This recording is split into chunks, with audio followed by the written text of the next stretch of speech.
They say by now that I'll be finished, hard to tell. I can tell. My little 15 minutes lasting long as hell. This podcast is intended for mature audiences. The views and opinions expressed are those of the panelists and do not reflect in any way those of the podcast partners, sponsors, or affiliates. Enjoy. ThaBoxingvoice.com. What broke him down? Was it just the body punching? When I was hitting him with body punching, I heard him actually he was crying in there.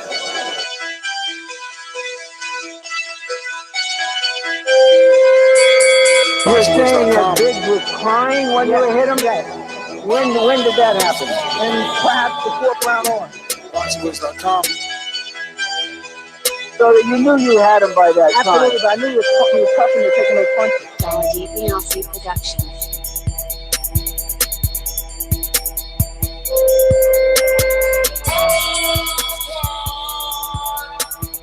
Making women's gestures like, oh. Let's go, champ. Welcome back, ladies and gentlemen. Welcome back to another edition of the Boxing Voice Radio.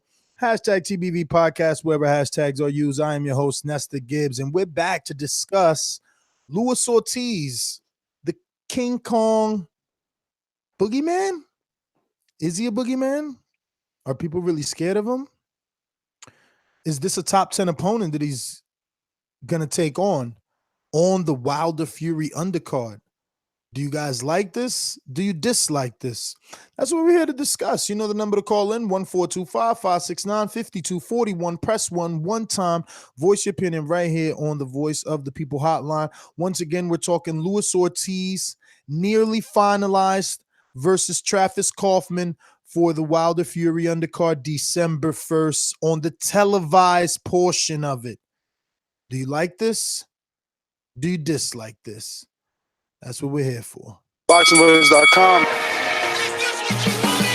I've been doing this. I ain't been up and fell off. I've been through the Lennox Lewis era, the Nassim Hamed era, the Sugar Shane Moses era, the Oscar De La Hoya era, Mark Antonio era. I've been through all the eras, and I still been telling. How much you talk? You do too much talk.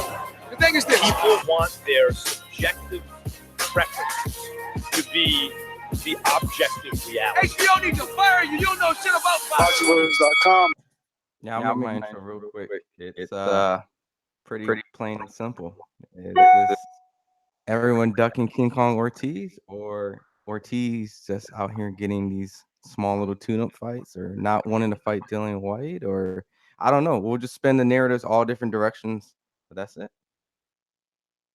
I speak it, believe it, receive it. Speak it, believe it, receive it. Speak it, believe it, receive it. I can't say it enough. I speak it, believe it. Windows down, 2 attempts, handed bands over.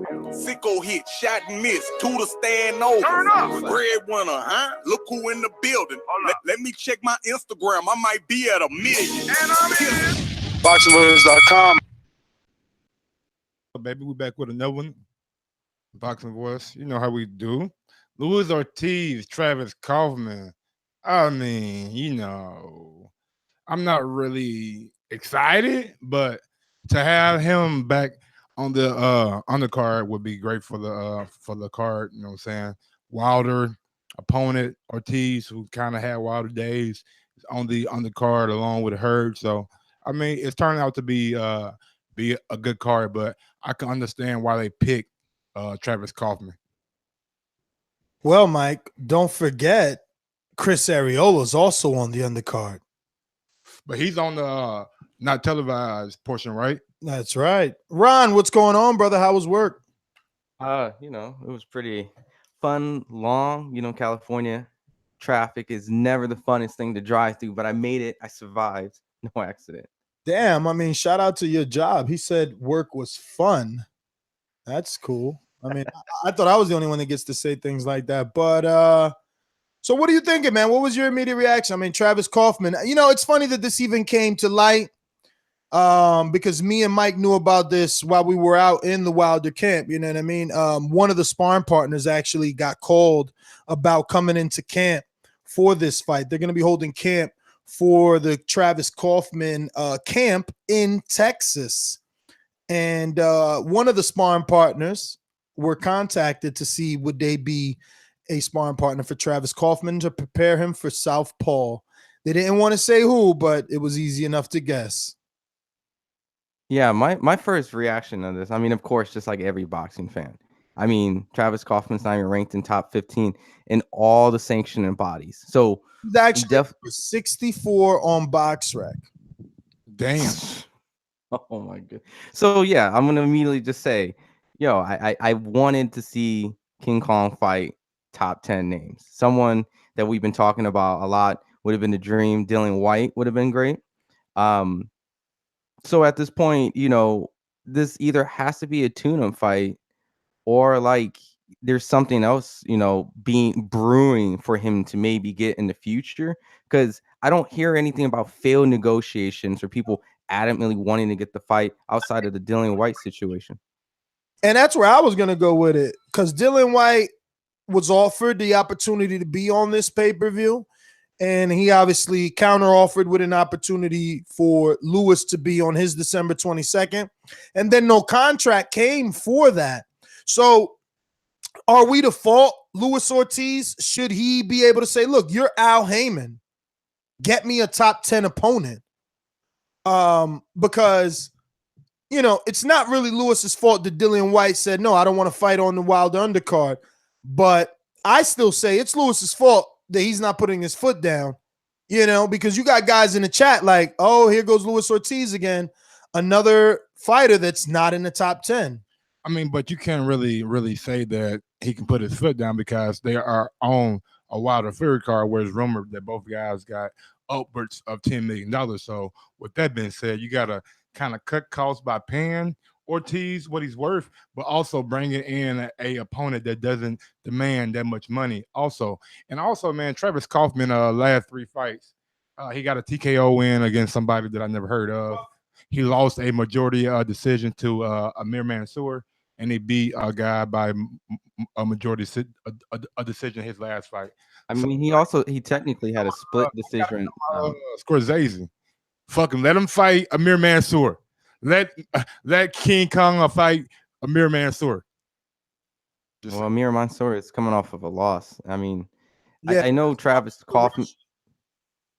I know Travis Kauffman had like a good, decent amateur background, and I know he fought on Showboxing. He had a pretty good start, but then he suffered an early career loss. Here, there's the elephant in the room, or something that maybe you guys don't know, but the bottom line is Travis Kauffman gets the traction that he gets because his father is Marshall Kauffman. Marshall Kauffman is the CEO, the Oscar De La Hoya 2 Kings promotion. So, your father's a promoter, you're going to get some fights. Never heard of the promotional company. All of Mike Polite Coffee's fights are on King's promotion. Shout out to them then. Al Heyman does a ridiculous amount of business with King's promotion. 99% of the fights that are in Sands Bethlehem Casino are promoted by King's promotion, and 99% of the fighters are Al Heyman signed fighters. Those guys don't get TV. They get I think it's Fight Night something on Facebook, Fight Night streams or something on Facebook. Fight Night. That's it. They get about 600,000 views, and it's young talent that can't be on TV just yet. But like a couple of those a lot of the Philadelphia fighters, obviously, because the Kauffmans are out there in that Philadelphia area, even though they're from Texas. They do a lot of fights in that PA, Philadelphia market. I mean, does this like if he goes out and has a impressive knockout, are fans clamoring him for him to fight a Dillian White, a Joshua, or the winner? I mean, but aren't we already clamoring for him to fight those guys? I mean, we are, but it's like something's keep on blocking it, And you know what? Let's talk about the other elephant in the room, right, Ron? Because I mean, you got this guy Luis Ortiz actively, out there seeking deals with Eddie Hearn, and we're hearing rumors of 3 fights. I myself was told by the team, by Jay Jimenez, that they were offered 3 fights, not named Dillian White. I mean, if you're Al Heyman, I mean, what the fuck? Are you upset? Because like Travis Kauffman is going to make Luis Ortiz's 3rd fight in 2018. On top of that, he's ending it with a cherry on top, being put on the biggest pay-per-view of this year, to get some residual fandom off of it. Not to mention they're giving you a live ball so you could look good and possibly get a rematch with Wilder on pay-per-view. Like, should you be publicly talking to Eddie and shit? Yeah, I don't know. I definitely feel like this is definitely the showcase King Kong Ortiz. This is definitely the showcase fight because you get this. Put this into perspective. You got other PBC fighters like Earl and Javante out there begging for fights. This guy's gonna be fighting 3 times this year, plus on the Wilder pay-per-view, bro. I mean, I don't know how much he's getting paid. I mean, I'm not saying like the money situation is going to be the reason why some of these guys don't fight, but the career path might be a little bit more clear and cut for King Kong Ortiz, or maybe slim pickings opposed to other options. Maybe there's lower risk, bigger demands. I don't know. I just do know that at this point, this is an opportunity for him to fight in front of casuals, because we are hardcore fans. We know the whole narrative and the situations of King Kong Ortiz either being avoided, or we want him fighting Dillian White. But this is something that's going to get other people to talk about, because let's keep it real. Like, how much exposure does King Kong Ortiz really get outside of that Deontay Wilder fight? When it comes to casuals, do people outside of him even know really who he is? But that's the argument that some of the commenters in the chat are saying. It's like, yo, who's King Kong fought? Like, he's this boogeyman that's beat who exactly? He hasn't had opportunity to really fight anyone because he was the WBA. Well, tell him stop testing positive. That's what's fucking up a lot of shit. Yeah. It's true. Yeah, at all. But I mean, he's got the Brian Jennings win. It is what it is. I mean, I'm picking Ortiz eyes closed on this one. That easy. win could be tainted. I mean, like what? No, I hear you. Look, I'm not even going to harper on the negativity or the past. I'm saying I'm picking Luis Ortiz to win this one. Who's not? All right. Well, I mean, sure. I guess we go to the phone lines then. I mean, well, one quick thing. Going back to the why he will be out publicly talking to Eddie. The reason why you do that is you just see. I mean, Al Heyman is his advisor, right? His advisor already has one fighter promoted by Eddie that fights this weekend. So you go out and you see what Eddie can offer you monetary wise. And I mean, only a 3-fight deal. It's gonna be quick. Yo, the proof is in the pudding, and that pudding is so thick and obvious. What pudding is that? The truth pudding. I thought it was the Hearn pudding. Because Adam Sperber was doing an interview with Hearn. Sperber. Shout out him. Sperber. I mean, shit, I don't know. He was doing an interview with Hearn yesterday at the time of the press conference, right? Right. All right. Around what time was that? Between 12:30 and 3? You talking about the workout or press conference? Yeah. Workout. Yeah, about 12:30. Between 12:30 and 3, right? Okay. So now we're doing a show live around 4 o'clock. Absolutely. 4:30, right? Poaching, right? Poaching. The poaching show. The poaching show. We're doing a show somewhere. Let's just say, to give it a wider gap, let's say somewhere between 12 and 4. That's cool. We're doing a show, right? And in Adam's interview, Eddie Hearn is saying that he's willing to do one-shot deals with Charlo. Throughout this time with the Zone, he's been, oh yeah, I'm talking to the Charlos. The Charlos should be here. They should be fighting home. The Charlos. We do the fight with the Charlos. We're talking to the Charlos. Meanwhile, the Charlos are simultaneously announcing their fight at the Barclays Center. Okay. So I'm just saying, there's a lot of shit pointing to Eddie lying. Like, how are you talking to the Charlos? Meanwhile, they talking about we about to flip a coin at a press conference. Why doesn't Eddie know this if he's talking to them? I thought you was gonna bring up the fact that he's offering everybody else a 1-fight deal, but offering Luis Ortiz a 3-fight deal to possibly keep him away from Joshua and opponent for Wilder that might be a possible pay-per-view. Well, I mean, he also has Dillian White, and he has Big Baby Miller. Yeah, no, he did an interview today or yesterday. I don't know if you guys caught it, where he was just like, look, he's in there. The Zone is invested in the heavyweights. They're going to be signing other heavyweights. Yeah, he's trying to have opponents for Joshua. I mean, that's obvious. That's smart. Yeah. Just like the Zone was trying to sign Triple G and possibly work with Charlo. I seen a headline. I didn't click it, because I didn't think the source was deemed worthy, but Triple G trying to get a Toyota Corolla fight. Yeah, but he lost though. I know, but he's still trying to take that fight. He's trying. He wanted. Swelling. He's like, fuck that. Anyway. Brent. He said Brent looked too young. Listen, man. Let's go out to these sponsors. Listen, again, let's stick to the script. You know, Fury Wilder undercard, Luis Ortiz, Travis Kauffman, thumbs up, thumbs down. Do you like it? Do you not like it? 3 times a year, though. This is his 3rd fight with Al Heyman. 3rd fight this year. So what? That means in 1 year he got a Wilder fight plus 3 fights. Got a bounce back fight. Plus he's on the Wilder pay-per-view. Yep. So they're treating him good, is what I'm saying. Yeah. I don't know why he's gonna get co-main. I don't know. Think they're gonna place him. They've definitely already announced televised. Yep. So, you know, his chances of being co-main are very high unless all of a sudden this becomes a triple header, right? I wouldn't put him hit or Hurd. You got to start. I mean, in my opinion, Hurd is going to be a star. Yes, because Hurd is already saying he's on December 1st. He looks the part. He can fucking fight, and he has that. He's got personality. I mean, he was dressed up as Michael Jackson the other day on his Instagram doing the moonwalk. And he has that crowd pleasing style of fighting. He's definitely a Mexican in a black man's body. That it is. But real quick, if you're listening right now, smash that thumbs up button. And if you're thinking in your head, damn, I want to support the Boxing Voice, but I'm listening and it's not live, you can always cash app Ness as $NESGTO. There you go. Yeah, whatever you cash at me, we're gonna give it to Mike. So you know, he could get a good travels back. He's leaving on Friday, guys. Going back to Indiana, right?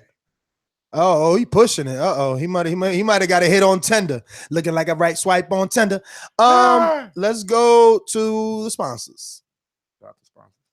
These calls are brought to you by El Camino Electrical Services, experts in electric vehicle charging stations. For consultations and turnkey installation, visit us at elcaminoelectricalservices.com.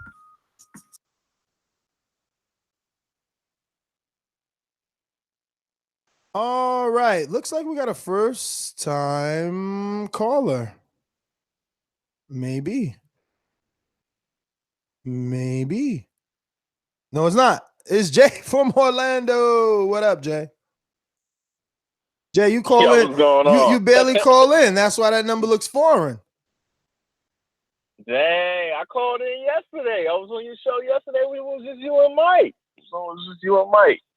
But speaking of this fight, man, I don't necessarily like it, but I understand it. Me knowing how boxing game is and how everything works, I understand it. It's a pay-per-view card.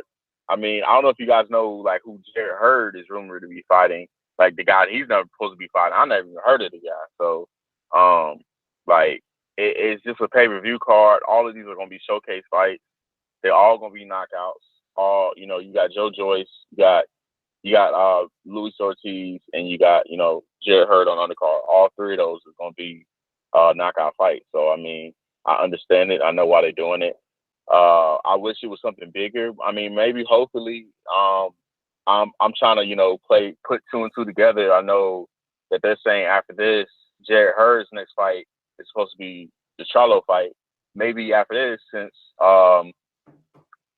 what's his name, the number 1 contender, I can't think of his name, from California, Dominic Brazil.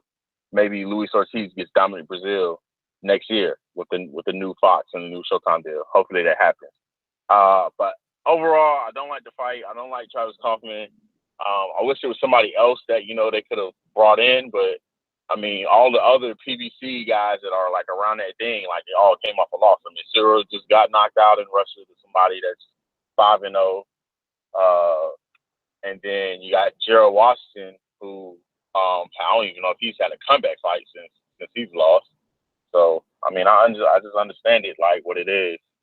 It's not a big time fight, but it's a fight to showcase you, to let the world know that you King Kong. That's all I got for you guys tonight, man. Jay, have a good night, and let's hope that your boy actually looks like King Kong, man. I mean, when's the last time he's looked like a gorilla? I'm just saying. Let's go to the UK. O'Wally, what up? Talk to me. Yo, what's happening, TBV? What's happening? What's happening, brother? Yo, all good, all good. I mean, this card seems like it's coming together nicely, man. I'm actually quite excited to see the whole card in general. And to be honest, with the amount of sort of PBC fighters, it should be a fantastic card. So I'm down for it, man. I'm down for it. With Luis Ortiz, though, I mean, I don't know, man. There was that hype and buzz around him, and then the more you sort of watch him fight and stuff, the more you think, okay, he stepped up once against Wilder, got knocked the fuck out. Before that, he fought a bunch of nobodies, and everybody that got thrown at him like a fucking white rhino. If you're this big black monster, this beast, you should be getting rid of people like fucking White Rhino. That was one of the fucking shittiest fights. And I was gassed. I was like, yo. Yeah, but he still got that Brian Jennings undefeated win. Who the fuck's Brian Jennings? Brian Jennings is a top 10 welterweight that went 12 rounds. He went 12 rounds with Vladimir Klitschko. And since then, he said welterweight. Oh, I meant heavyweight. And he's come back. He's come back since then to what? Two comeback fights already, 2 wins. He just beat Alexander Dimitrenko too. Okay. So listen to this. When I first heard of Luis Ortiz, I thought, yo, this guy's the boogeyman. I wanted him to fight Joshua. So we're all excited. And then I watched him against White Rhino, and literally they gave him a piece of meat. And the guy I was turned off. Like I was thinking, what? This guy's Luis Ortiz. Do you know what I mean? Funny. But anyway, I want to say, like, Nestor, man, you seem like, I don't know, man, you seem depressed on that. Like, since you went to that whole Wilder camp, come back, and I don't know, man, if are you not getting the UK love? What's up, man? I mean, the UK love me, and I love the UK. I just don't fuck with the sheep. Nah, but on a real though, this is the thing. I mean, when you come to a sports channel, right? At the end of the day, obviously it depends where you want to go as a business. And if you just want to do this from your own basement and just chill, and then obviously have your opinion, that's you. But when you come to a sports channel, they try to stay 90% mutual and just confidential, and 10% obviously, as a fan, it comes out of you. But with you, it's like you shut anybody down that has anything against Wilder, PBC, anything. But Awali, do I really shut you down when I'm here 7 days a week, damn near 365 days? You know, so we have these arguments how many times a week? The same arguments. I understand, but then the thing is, sometimes, for example, if you're the host, the idea is, hey, listen, let's bring this subject to the table, and then spread it amongst people, and then where the conversation goes is where the conversation goes. Do you know what I mean? But it's not like. If you're against me, that's it. You're an idiot. You're a fucking sheep. That's not. Yeah, but you have the right to say whatever you feel too. You know what I'm saying? I like to call the mindless, drones that repeat anything on YouTube videos sheep.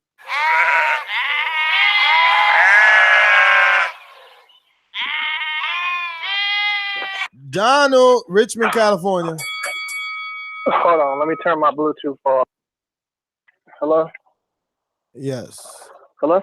Yes. Yeah, so did I just hear that y'all said that Travis Kauffman is about to fight Luis Ortiz? Correct. Dude, I was, when he fought was when Gerald fought, and I was there at that fight. Travis Kauffman was fighting some dude that was like a late replacement, and I think the dude was maybe like 12-1. Like, Travis Kauffman looked like he really struggled with that guy who was potentially like really a nobody, and he got knocked down by that guy. Like, dude, like Luis Ortiz should go through him in like 3 or 4 rounds. Like, seriously? Like, I guess that's kind of like, I'm looking at that like that's kind of like that's like another little tune-up fight for showcase. Ortiz, like showcase. Yeah, I mean, but I mean, it's White fault, right? It's White fault. But it's White fault. I mean, Ortiz asked him to be on the Wilder undercard. He ducked it. He said, "No, come fight me on my card." Then they never send any contract. White went underground too. We ain't heard from White yet. That's a horrible matchup for Travis. And Travis Kauffman is a short, fat heavyweight. Travis Kauffman, he's like 5'10". Like that's horrible. Like, he's gonna go through that guy like how we did the last dude that he got out in like 2 rounds. But that dude was like Kauffman is actually listed at 6'3", bro, with a 76-inch reach. Yes. Man, I was. He's got a 66% KO ratio. He's knocked out 23 of his 32 foes. Yeah, Ortiz is. That's a tune-up for Ortiz. That's like, I mean, like you said, you was just saying a second ago, you said, most of the, or was that you or Mike was saying that, but most of the matchups are set up to where, like, whoever the person is that's going to win the matchup is going to be by a knockout. Yeah. Yeah, where he was saying that they're going to, the matchups are set up to where, the A-side opponent, they're going to win by knockout. But, yeah, that's a terrible matchup. But I'm still curious to know, like, who else is going to be on the undercard, because it only said that one guy, what was his name, Isaac something? They got Travis Kauffman versus Luis Ortiz, and then we got Jarrett Hurd and his comeback, and then there's also Areola on his comeback. Chris Areola and Luis Ortiz would have been a better matchup, because we all know no matter who Chris Areola but you don't want to kill Ortiz. Well, Chris and Travis had a very competitive fight. Actually, Areola went down in a Kauffman fight. But Areola, like, I could see Areola coming more to fight more than Kauffman, though. Yeah, but bro, he's not ready for Luis Ortiz. He's trying to come back. He ain't trying to, cash out. I get you, but I'm just saying it would have been more competitive. competitive. But Dono, man, thanks for calling in. We're going out to Dominic in Seattle. Talk to me. It was good. I'm a fan of Luis Ortiz ever since the Deontay Wilder fight. And he stepped up and he put his all in that ring. So I can't wait to see him fight this dude. I YouTubed him before I called Travis Kauffman, and he looks like a contender. But I would like to see who else is on the undercard too. Like, I heard some dude that used to train with Anthony Joshua was on the undercard. I just want to see who else is on the undercard, and I know Luis Ortiz is going to win, automatic. But it'll be nice to see Luis Ortiz facing Dillian White. But nobody from the UK wants to come over here. This is weird. It's like they always want you to go over there, which I understand. A business, situation. You go over the zone, you be on their app. But it's like, if Deontay Wilder was going to go over there, why can't y'all come over here? So that's my call right there. All right, Dominic, thanks for calling in. Shout out to that chatter.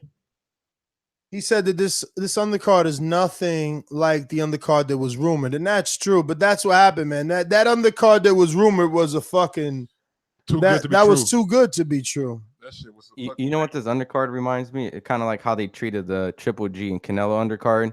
It was just like knockout after knockout after knockout. No, you don't think it's gonna be multiple knockouts? You don't think? No. I'm looking at it from a standpoint of quality anyway, right? Like, Luis Ortiz is better than Cecilia Barracus. You know what I mean? Like, he's more valuable. Now he's talking about the card. No, I'm talking about Canelo and Triple G, the rematch. Like, I'm talking about when they had like Munguia, and then they had David Lemieux. Yeah, I guess the Spike Sullivan and Lemieux was supposed to be competitive. Yeah, you're right. I'm thinking of Triple G versus Vanez. Yeah. I'm talking about when they had like the Brandon Cook, and they brought out, Brandon Cook versus Munguia, though. Yeah, but at least on paper, Spike O'Sullivan and David Lemieux was. Yeah, that's what I was saying. I guess on paper that was supposed to be like a barn burner, but right now on paper we ain't got nothing besides the main event that we're like really looking forward to. That is true. This is true. Let me get to Skype. We got Michael. Talk to me. Michael from the UK. Michael from the UK. Hey guys. Yeah, look, I don't care what anybody says. This is not really a good fight. Travis Kauffman. Like, this dude is not even like worth anybody's time. Yeah, they clearly spent all their money on Wilder. Dave Allen is, huh? It was okay when Eddie made Dave Allen versus Luis Ortiz. It's not okay. It's not okay for Luis Ortiz to actually face someone with 33 fights. It's better for him to face someone with 8 fights. Just as long as he's from the UK, we're okay with it. We weren't okay with Dave Allen. The whole point of Eddie Hearn fighting Ortiz was to give him a couple of gimmies, the same way that Al Heyman's giving him a gimme and Kauffman, to make him look good, so they can go, wow, we want him to face AJ, and that was the whole plan. But the problem is, you fought shit against flipping Dave Allen, and then he fought shit against his other opponent, and then no one didn't buy it. Everyone thought, AJ walked through him, and that's why that fight didn't happen. And this is the same thing. They're setting this up. They're setting Kauffman up for Wilder to face Ortiz number 2. And if he doesn't do good against Kauffman and he looks bad against Kauffman, no one's not going to want to see that fight again. Do you know what I mean? But that's the whole situation with this fight. Anyways, back to the point. Ortiz, I don't rate this guy Ortiz. This guy is a hype job. This guy is like, look at his opponents. Yeah, let's look at his opponents. Yeah, everyone's talking about this Brian Jennings. Yeah, Brian Jennings went 12 rounds with Klitschko. Yeah, so did David Haye. Yeah, and look what David Bellew did to him. But no one's not telling him. No one's not going David Bellew. You're comparing that David Haye to the David Haye that fought Tony Bellew. Did you really just compare those two versions of David Haye? To Chisora. Look at what David Haye did to Chisora. Someone that went life and death with fucking Dillian White. Get out of here with that ABC shit. You can't compare those. You can't. Those are no. David Haye was totally different then to David Haye now. David Haye was fucking unified and probably undisputed at cruiserweight, moved up to heavyweight and got a title. Man, you're disrespectful. One nigga Jose Benavidez had a better leg than David Haye. Look, Ortiz fought Brian Jennings, yeah? And then what happened? He fought Tony Thompson, Malik Scott. You know what happened? You know what happened? You know what happened? He signed to Eddie. He signed to Eddie, and Eddie stole 3 years of his life. 3 fights of his life. Nah, mate, it wasn't 3 years, mate. He between 2010, 2016, 2017. And don't get it twisted, bro. Malik Scott literally ran that whole fight, and he ain't fought since then. He ain't fought since number then. 62. Because only one man has big ass balls to get in there with Lewis. You know his name. Say it. Say it. Say it. Say the only man brave enough. Say it. There's only one Deontay Wilder. Everybody knows. Everybody knows. Everybody knows. Like, cheers, goddammit. Everybody knows your name. You're live, sir. Yeah, how you doing this? How you doing this? This is Suleiman. Suleiman Asghar. What's up, buddy? Suleiman, I almost didn't go to you. You know that your number's coming up blocked, and 99% of the time, block callers are trolls. So you got lucky. Oh no, I'm not a troll. I'm God sorry, is man. good. I just called. It's not my note. It's not my phone. Yeah, God is good, man.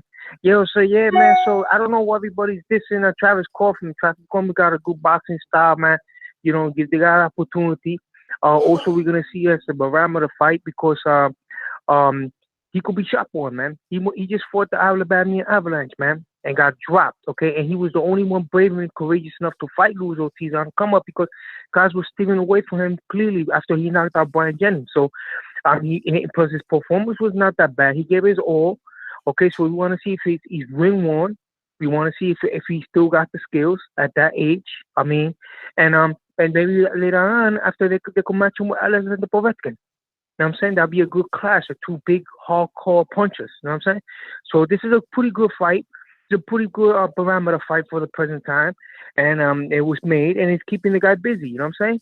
So I don't got nothing against that, man. And, yeah, you got a great show, man. You guys take care. That's good. That's going to be a good event with a nice undercard. You guys take care. Have a good evening. Thank you, brother. Appreciate that. Big Nick in the comment section. Fuck this bullshit. Who's Ortiz? What has he done? What's his legacy? What belt has he won? For everybody say Ortiz ain't shit, Ortiz ain't that. So why Dillian White ain't fighting him? Where the fuck Dillian White go? Why every other heavyweight in the division do not want to fight this man if he's so old, don't have any skills, he's just a guy. Come on, man. We know why. No, he's old. He's got high blood pressure.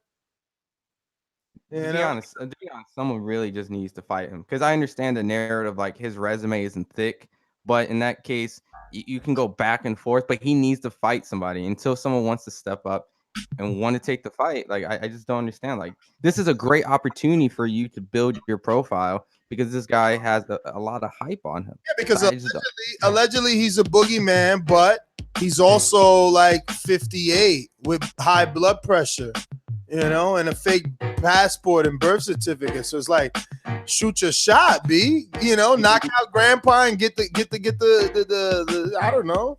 I think another thing people they look past his resume. It's his amateur background. Like, you got to understand, like, these guys come from a great, school and amateur background that isn't on a so-called professional resume. So a lot of the Cuban fighters, I mean, Shakur Stevenson went against one of the better or one of the best recent Cuban Olympic, fighters, so they have a very great school of boxing. And so, you have to take that in consideration of what his background could be potential. But, someone definitely needs to fight him, outside of Deontay Wilder, someone needs to fight him and try to disprove if it's hype or not.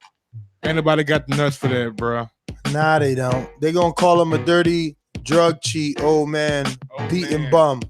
I don't want to be a wannabe boogeyman. That's what they're gonna call him. A dirty drug cheat, old man, bum beating wannabe boogeyman. I can't call this man a bum though, man. That's what I mean. Gotta be more this is the chat. I'm reading straight from the chat. I actually text them this today. I'm like, yo, what up? I'm trying to get in there, B. They say, yeah, I want to hit Miami up. And y'all know the bigger reason why Eddie did not make that fight for December for him and Dillian White. If when Ortiz would have beat Dillian White, there's no more Dillian White, AJ, in fucking April. It gotta be Ortiz. It gotta be Ortiz and AJ. And if that happens, who knows what could happen? Just saying. Well, my final thoughts are, I don't know, man. I wasn't going to buy this for the undercard, but it's always good to have a good undercard. I don't know if this is that just yet. So I'm going to hold my, final thoughts on the actual card until they're actually announced, right? Because this is allegedly nearly finalized. I'm your host, Nestor Gets on Instagram and Twitter at NestorGTO. Follow me on IG at Grouse1911 or on Twitter at Grouse2312. Yeah, and you can find me at Fighter IQ Media, Twitter and Instagram. We'll just see the KO. Peace.